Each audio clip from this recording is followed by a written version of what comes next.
Hi, everyone. Welcome to our final session of the day, Web3 Gaming.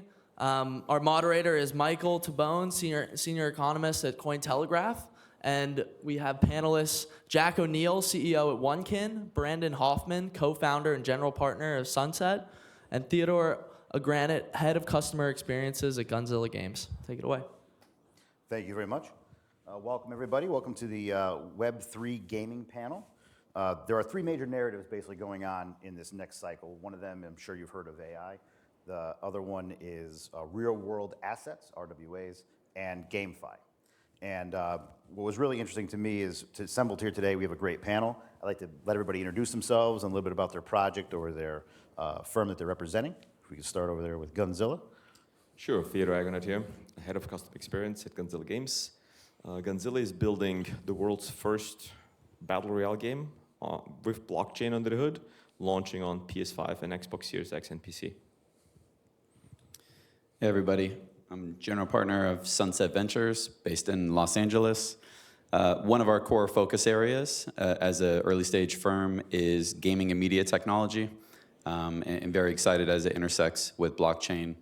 For reference, had spent 5 years at Samsung Next before that, focused on investing and innovation in the space, and I was a gaming and internet analyst at Morgan Stanley. And hey everybody, I'm Jack. I'm one of the co-founders and the CEO for OneKin Labs.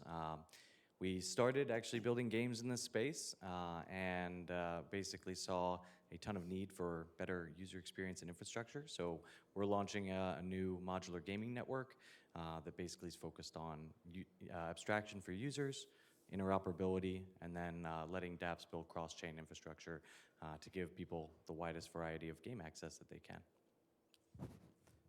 I'm Michael Tabone. Here you'll see that it's a senior economist for Cointelegraph and researcher, which is true. Today I'm also representing Drift Labs, which is a game studio that focuses on merit-based play-to-earn gaming. I also am a professor at the University of the Cumberlands in their global business and blockchain program, so I teach all this stuff all day long. And so I have the opportunity to now even talk to more founders than I normally do. So this is fantastic. So what I thought was really interesting is there was 119 new games launched in Web3 in the Q1 of 2024, and 27% of them were launched with multi-chain. So if I could start with Jack from OneKin and ask the rest of the panel, is multi-chain also part of your strategy to engage more users?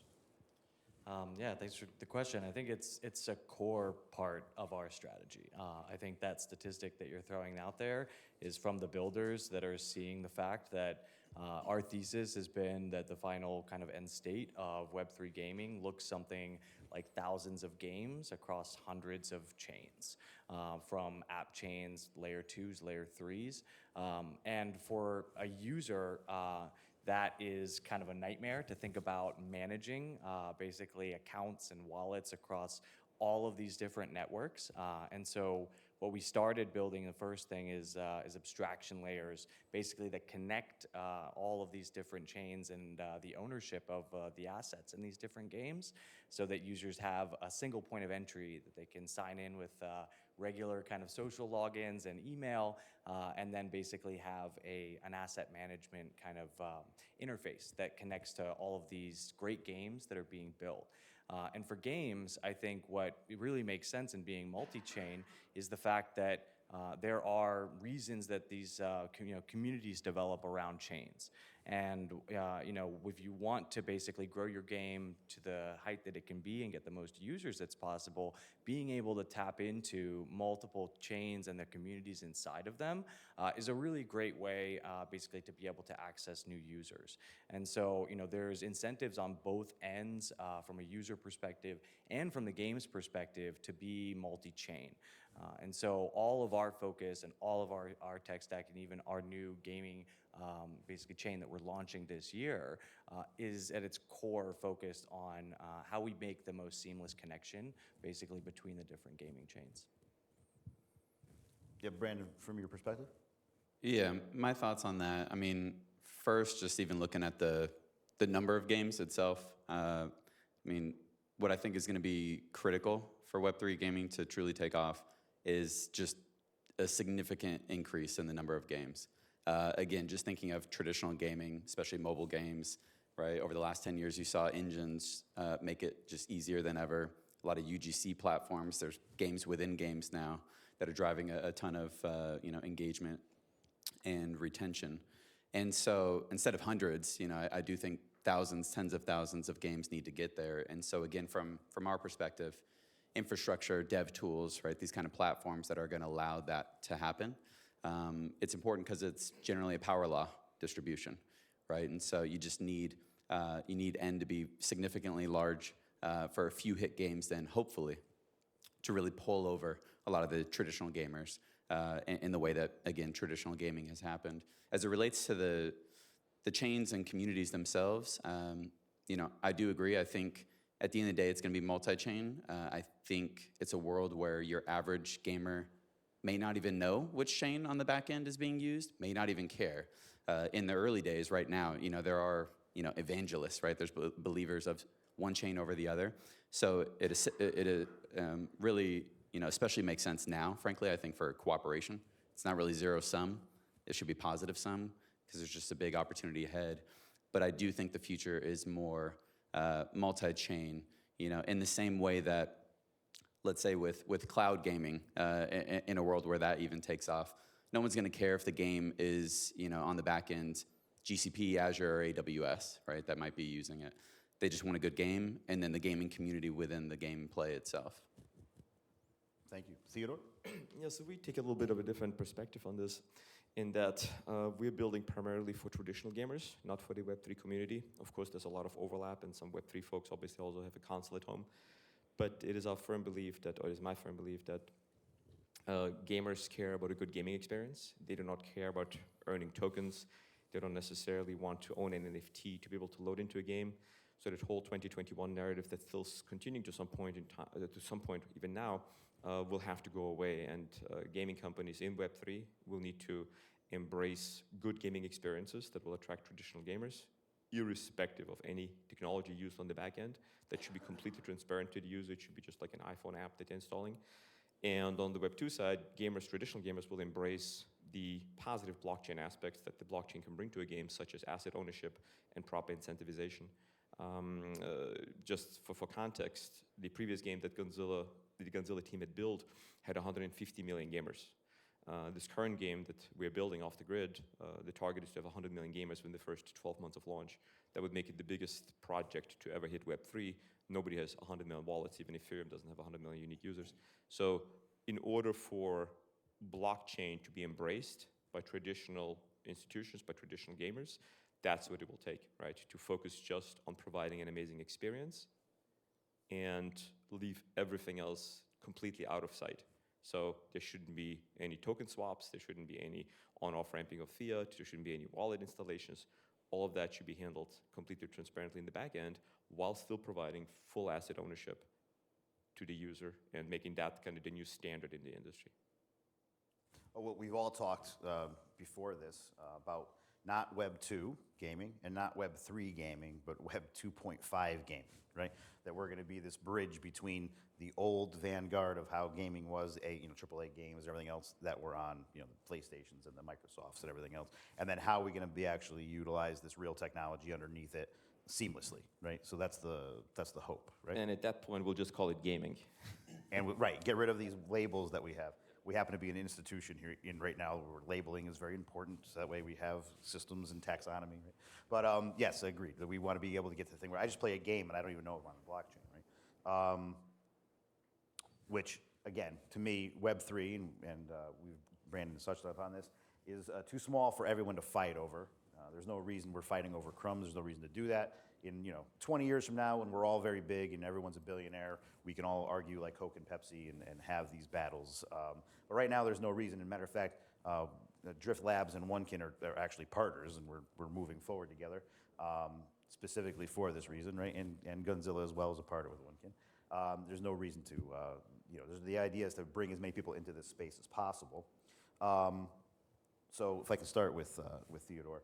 How is your project helping to bring those Web 2 gamers into the Web 3, that 2.5 thing? So there's a couple of things. Number one, As I mentioned, we're launching on the most popular platforms, Xbox, PlayStation, obviously PC as well, cross-platform and cross-platform progression, so make it as easy as possible to play the game. When a user loads into the game, they have a regular battle royale experience, so they load in with a pistol, they then run around the island, find items. Those items that they take out of the game, they have complete ownership over. They're all, of course, NFT-based.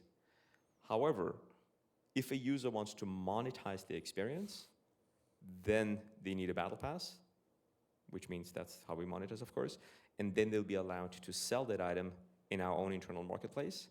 And as we just announced 4 days ago, OpenSea is doing an integration of our actual guns chain natively into OpenSea, so a user will be actually able to take that item and sell it for actual fiat on OpenSea.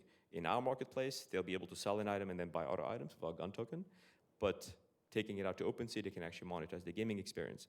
So we will have a very, very traditional gaming experience, free to download, free to play, where a person never needs to interact with the NFT components or the crypto components at all, never. But once a person realizes that they actually own this asset, or let's say they own two of the same asset, they need only one, once they see the marketplace, once they see there's a link to OpenSea, they're going to start engaging with blockchain without ever having that put front and center into their face or being forced to do so. So that's really our approach. Awesome. Brandon, can I come back to you in a second? I'm just going to let one get in, and then I'll do it. That way the gamers can do it, and then the VC can do the thing. So how are you doing that? How are you bridging that gap? Yeah, I think one of the things that we've been successful. We work with now over 100 games. Even prior to launch is basically we've been taking a ton of time. One, to build solutions. The Theodore is kind of mentioning around abstraction, but I think the other piece that we've been focusing on is really looking at what that user experience is coming into this space, coming into the games, providing them more familiar ways that they interact with games today. You mentioned a battle pass. One of the products that we're launching this year, you could think of it as a decentralized Xbox Games Pass, but basically where people will be able to come to our platform. They'll be able to subscribe with a credit card if they want to, or purchase a subscription with crypto, and get access to exclusive owned gaming content from all of the games that we work with.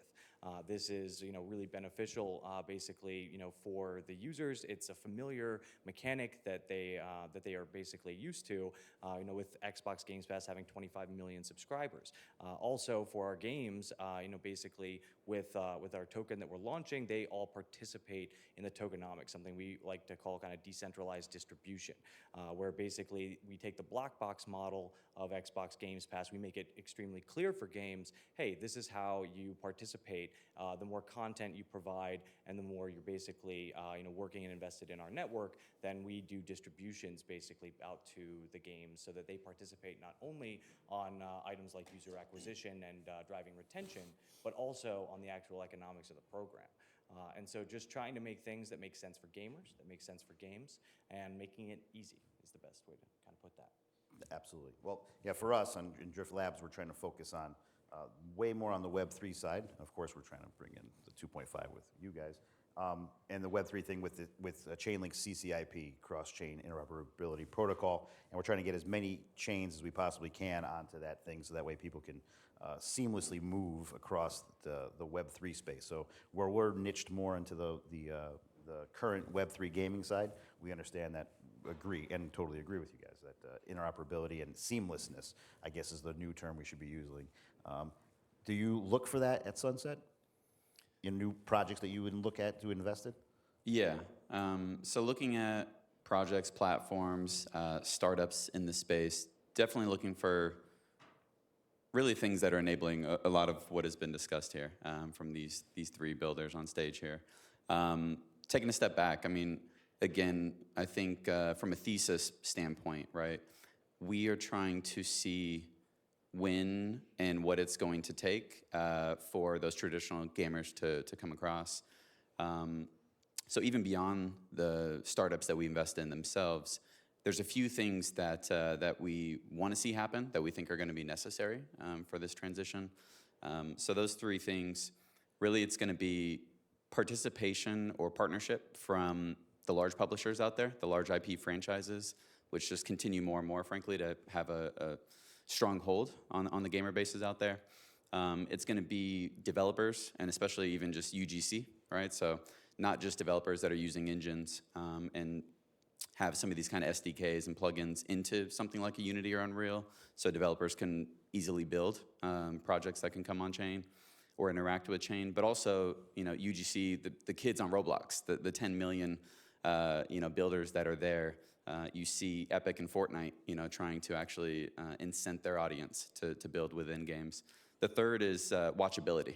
So whether that is influencers and streamers and or competitions from esports, have worked with some platforms on the esports side in general, as well as streaming, and they will use that as an indication, even just for a traditional game, whether it's going to be a hit in its early life. Looking at early audience data from streamers. So it's not even enough to make a game that is fun to play these days. I think a lot of folks that are investors are looking for games that are fun to watch, right? So you actually have to appease both audiences. Makes it a bit more difficult, but it may allow you to have that kind of breakout velocity. So, I get excited when I see platforms that are bringing in streamers, influencers, esports tournaments and competitions. I've invested in some of those, or you see folks like Bryce, that are sort of the Web3 gaming equivalent of a Corey Kenshin or something, Web3, I think, needs more of that, again, to just grow the pie so that projects like this can all benefit. Which, again, if I then invest in any of these kind of projects, it would benefit alongside, right? These tailwinds are going to be important. So from a macro or thesis standpoint, we're looking for that to happen and trying to help facilitate partnerships with corporates best we can. You brought up a great point, and I guess we'll start this way on the panel this time. The incentives are important for gameplay, and everybody's looking for, when I know with NFTs, people go, what's the utility in this NFT? It just can't be for art's reason, right? It just can't be for the sake of you like that picture. It has to be, what's the utility I get from this NFT? So what is the incentive structure, or what is the incentives you guys think are important for people in this next cycle, right? In the last cycle, they had step-in. People were just, walking around, then people got smart and started putting their phones on boards and gaming the system, pun intended. And now we are going into the next cycle. So what incentives do you think are going to be popularized or can actually be utilized to keep in real engagement as we move forward through the next cycle? Well, so first and foremost, I'll keep harping on this point over and over. The biggest incentive is a really engaging experience, right? That's what a person ultimately wants. In our case, for example, a really large portion of our audience are Neil Blomkamp fans, because Neil Blomkamp is a co-founder of Gunzilla Games, and they simply want to play inside of a Neil Blomkamp movie. So, huge incentive there. But in terms of additional incentive, I have two kids, a little story here. I have two kids that played Fortnite extensively, and they spent over $1,000 of their own hard-earned cash and Christmas money and birthday money on Fortnite skins. Fast forward a couple of years, they stopped playing Fortnite. They're like, Dad, how do I get my money back? I'm like, what do you mean? They're like, well, I spent the money, I own these things. I'm like, no, you don't own them. They're like, what do you mean, Dad? That makes no sense. Okay, so that's a bad experience. So the incentive, of course, would then be, yes, I own my own assets. I can now sell them back. Whether I make a profit or not is irrelevant. At least I get my money back, or at least I get a portion of my money back, and the company supports that, as opposed to shackling me to something that I no longer am interested in and keeping my money unfairly. In addition to that, there's very, very simple things that kids that play games, adults probably as well, but want. My kids were like, why can't I loan my favorite skin that I got in season 2 of blah, blah, blah, blah, blah to my friend when we load in together as a squad? That becomes like a little bit of a social thing, right? A social status symbol that you own season 2 soccer skin of Fortnite. Now, that's incentive. Being able to simply say, hey, friend 1, 2, and 3 will load into a squad. Here, you can have this skin for this session, you can have this skin for this session, and you can have that skin for this. So the monetization of it is really an afterthought of just like, okay, if I have too much of the same thing, why wouldn't I sell it to someone that might want to have it instead of finding it on the island? Quick side note on that is that Gunzilla also committed to never having a company store.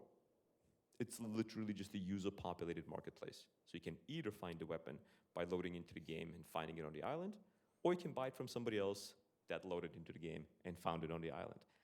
That's massive incentive for a person that is simply looking for the most engaging and fun experience possible.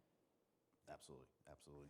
I just want to say, I love that play-to-own mechanic. I mean, I think that that is a testament. Like, one, it's just feels a lot less extractive. I think a lot of what Web2 users from the previous NFT cycles that we've had have also just looked at our space and said, okay, so I'm supposed to spend hundreds or thousands of dollars on something with the promise of a game later.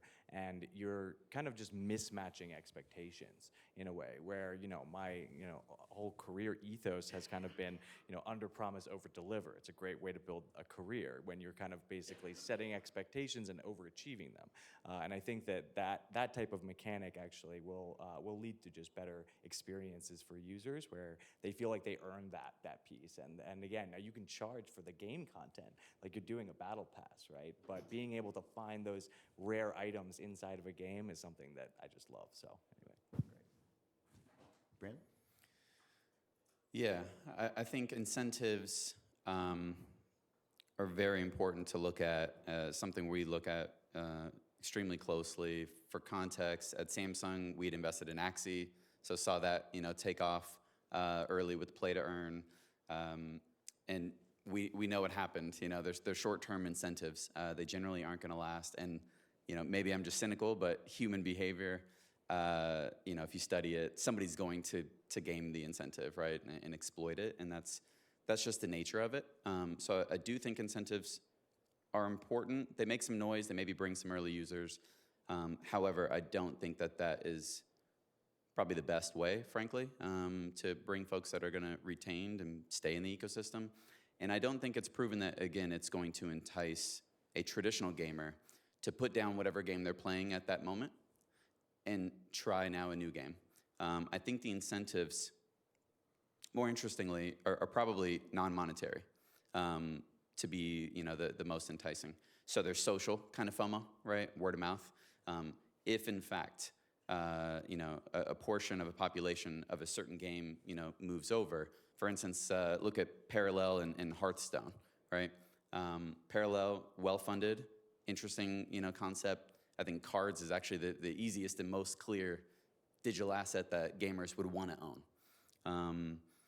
And yet, there hasn't really been a shift from people away from a Hearthstone, even though they know they don't truly own those assets, to Parallel. If you look in the Reddits, people in Hearthstone don't like Parallel, Traditional gamers, again, and it's a lot of this incentive type of behavior, the monetary aspect, that actually has turned them off, So if a Parallel, or whatever that game is that's kind of in the same genre, can find a way, again, to entice them more from utility, right, a better game experience, so much so that it pulls people over, hey, I'm playing this now, right? And in Reddit, or these subforums, or these communities and Discords, you would want to look in there and see people just, emphatic, right, and enthusiastic about this new experience. The fact that you just so happen to be able to own these games, but they're better, they're fun, come over, right?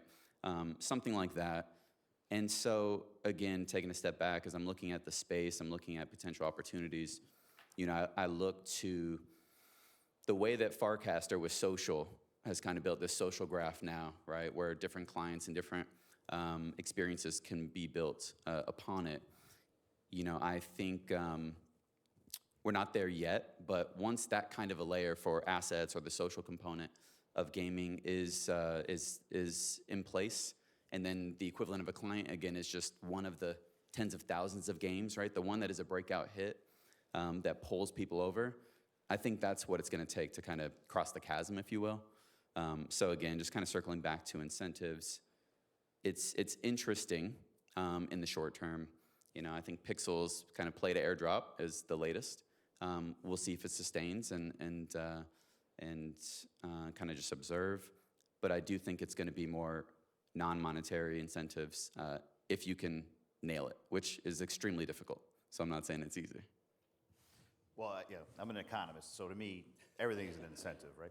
Well, And actually, it's called before we move SCAD. on from this, on the incentive thing, I don't know if you're going to keep on the incentive, but I did want to add something. Yeah, I was going to answer, but go ahead. Okay. So, I like you, Jeff. so basically, I totally agree. For a gamer, incentive is a pretty broad word. For a gamer, if the incentive isn't fun and entertainment, then you're missing the point. the game industry didn't get to as big as it did because it's like, oh, I can, make money. It's because people love the entertainment value, the fun, the social aspects, all of those pieces, the competition that exists inside of gaming. So for gamers, the incentives really have to be, the main drivers have to be fun. But what we look at OneKin is that, the incentives basically is a powerful tool for basically building the right incentive structures for game publishers. And so when we think about it with like what we're trying to do is create the strongest aligned incentives that we can for more games to basically kind of come into our program. Now, why do we do that? It's because one of the reasons that I wanted to get into this space, and when we talk about interoperability, we talk a lot about cross-chain. What we, one of the main promises I think of Web3 that people do get excited, I get excited about, is the idea of potentially having interoperable gaming assets and the ability to have something when you think of a Ready Player One world that you can take between different type game environments and have different experiences based off of those.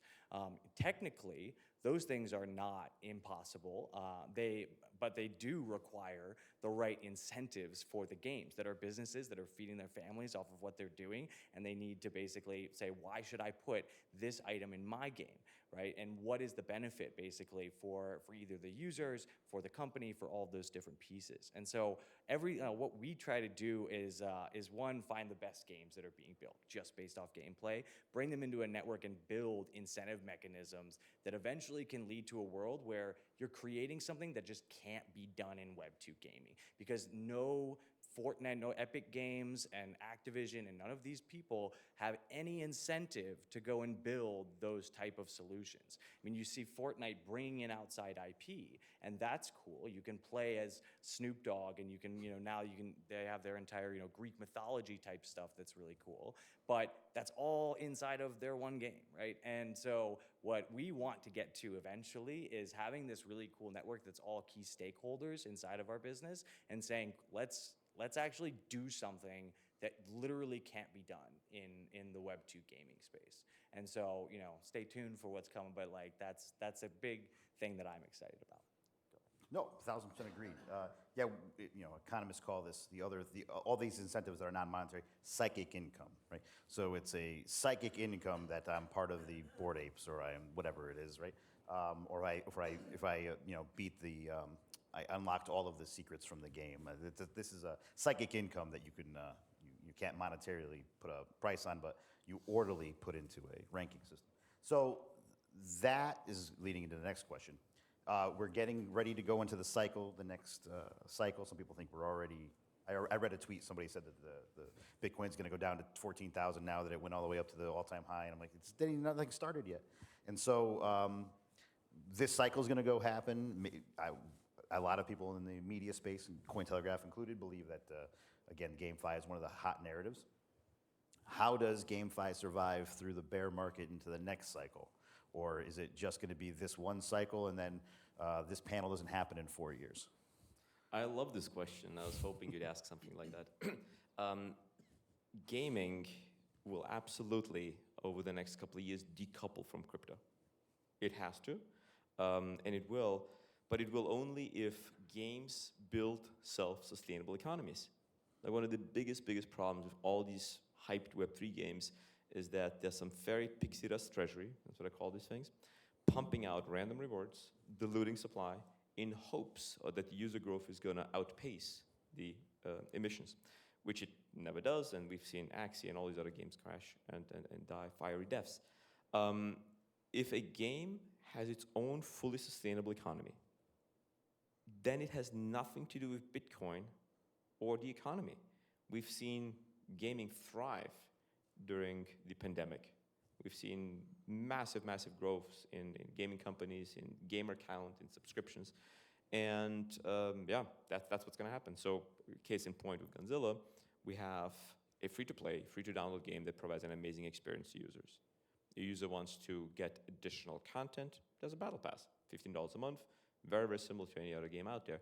However, the extra incentive for the battle pass is the ability to sell your assets that no other game currently on console provides them with. And at that point, all of these, economic activities are what drives the kind of earning aspect of the game. And it's completely decoupled from crypto. So that's what games need to focus on. They need to focus on having a strong, sustainable economy in the game itself. And then over time, it's just a matter of how many users they can get onto the game. If they build a good game, the Hearthstone Parallel example, right? Had Parallel built something that simply is better than Hearthstone, they would have gotten the users, and everything else follows from there. And if you have enough users, you're going to decouple from the economy, crypto or otherwise. So GameFi, I mean, with regards to tokens, cycles are what they are. The GameFi tokens are going to continue to exist. There will be correlation. So let's say over the next few years, there's another bust and then another boom of a cycle, let's say, that we go through full one. I mean, the volatility and the prices are just going to change. There's probably no way around that.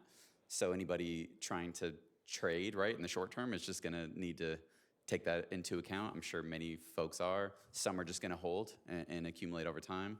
But GameFi tokens, right, or FDV and all that kind of aside, from a game standpoint, I think it comes down to development cycles, more so, right?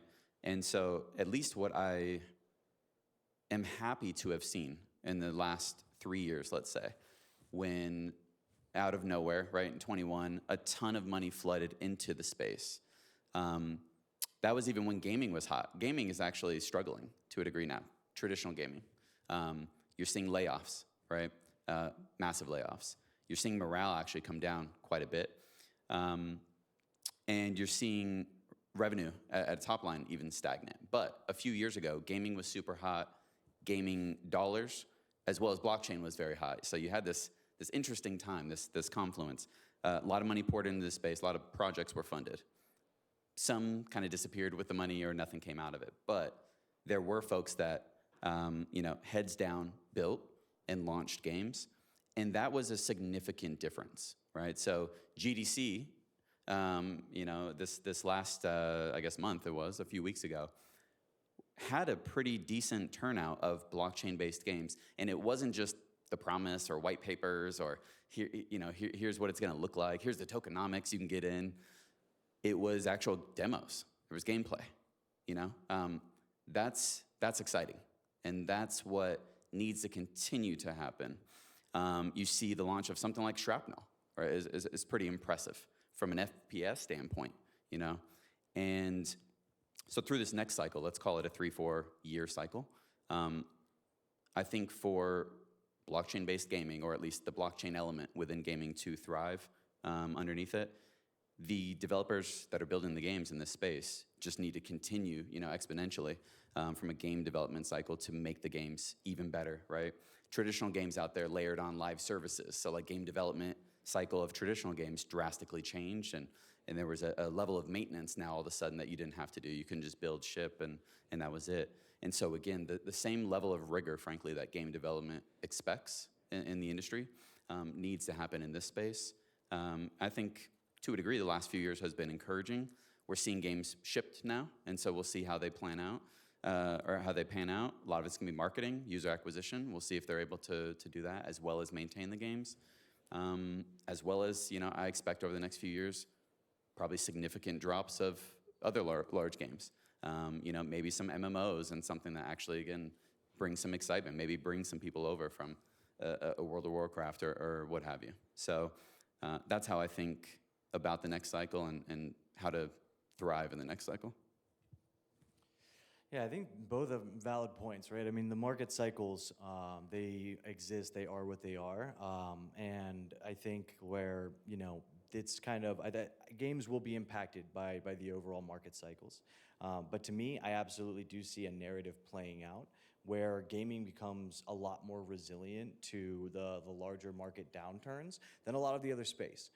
Because when you typically, crypto is correlated to the macro markets. There's been no decoupling of Bitcoin from the major indexes, and macro economic activity and events, just like we saw yesterday, drastically can affect like basically the price of a lot of these assets. However, when you look at gaming or even entertainment as an industry, it has actually been something that has been historically resilient to economic downturns. When people are in tough times and different pieces, entertainment and things that are fun, they kind of bring them out of those different, the kind of real world troubles that you might be in. So it has to be, building good gameplay. But once a good gameplay is there, how are you going to value the price of a token of a game? Well, what happens if during a bear market, their users are going up, their usage is going up, and as all these different pieces? To me, that might be a safe place to rotate my, basically my assets and my money into. And so, I think as gameplay improves, as more games come into the space, and the experience and the users grow, you could see something where it becomes actually gaming is one of the more resistant, basically parts of this industry to the cycles. And so, so I think it's a great opportunity. And but again, it all comes down to how are we building fun games, and are the user interfaces of this stuff so seamless that it's just like using any other, basically technology that people have today. And once you have those two things compared, it'll be very interesting to see how basically it reacts. Excellent. We just got the 5-minute thing here, so I'd like to wrap it up, but I want to ask, I want to put the crystal ball right here, okay? Crystal ball is right there in the middle of the thing. 5-10 years from now, real quick, briefly, where are we GameFi-wise in this whole crypto world? Where are we? Well, basically, as I started saying in the beginning, it's just going to be gaming, right? Gaming that utilizes a multitude of different technologies to improve the experience for who? The gamer. And whatever other technology will come up with over those next 10 years, they're going to be implemented. Call it Web 2, Web 3, Web 4, Web 2.5, doesn't really matter. The gamer experience is going to keep becoming better and better with the new technologies that are coming out, and that's where we're going to be in 10 years. Brandon? There will be a breakout game that is just too difficult to ignore and too fun to play, and it's going to bring people into this next paradigm of gaming. The way that Roblox, in its seed investment, let's say in 2010, nobody knew about it or cared about it, and now you can't look away from it, right? And so I think the underlying technology, though, will be interoperable. I think there will be more ownership, more control, incentives, non-monetary, not only for players, but creators and developers. I think you're also going to see the rise of next gen, the kids that are building right now and learning to build in Roblox and in Fortnite. They're going to grow up, age up, right? The developers out there, and they are going to want this world. And so I think they're going to be the ones that build it, and that's what's going to get us there. Yeah, and if I agree. I think to me, I think there's going to be multiple breakout games. We work with over 100 games. I look at gameplay and play these games all the time. I think there's great games being built. I think Off the Grid's a phenomenal game that's going to give the shrapnels run for their money for kind of any kind of FPS type stuff. But I also think that basically, to your point, I totally agree. It's going to be gaming because this industry is also, from the large players, is a pull type demand of when the experience doesn't suck for a gamer to own their stuff, and they realize that they can do that, and it's not detrimental to the gameplay. It enhances it. It brings more value to gamers. I believe there's a genie out of the bottle moment that basically happens. And maybe it comes from a single hit game that basically goes and crushes it. But then you'll see that the big players in the space are forced to adopt. And they do, right? I mean, that's how this space has kind of gone, is when something is exciting and draws the attention and captures basically the community, then the bigger players are going to react as well. I think you'll see a number of basically native Web3 companies becoming as big as the Activisions of the world. I think that those companies also won't go away. But I think we have a core advantage, actually, because we're designing new business models that are, a lot of the time antithetical to what these the big giants in the gaming space, how they operate, and it's hard for them to wrap their head around it. It forces them to, basically look at their sacred cows and say, okay, how are we actually going to adapt? So I think that that's a really cool aspect that basically native game builders in the Web3 space have. So my future vision is that it is gaming, that ownership becomes a very basic thing inside of a game and kind of a standard, because why don't you want to own the stuff that you own digitally? How many people bought even a physical game? Now you can't even go back to GameStop and get $10, from the title that you bought for 60 because you bought it digitally and it's like downloaded on your computer. So there's no even resale market for that. So I think that when people kind of just wake up to the fact that this technology really just adds value to the gamer's experience, that it becomes a part of the overall gaming world. I totally agreed. And thank you all for not mentioning that AI would play games for us and bring AI into this. How do you know that we know the AI? Don't do it now. Don't do it. But I'd like to thank everybody, thank our panel. I'd like to give them a good round of applause. I really appreciate it. Thanks for being here instead of over at the keynote. Appreciate you all. All the best Some guy for the named game. Chris, I don't know. Yeah, somebody. There's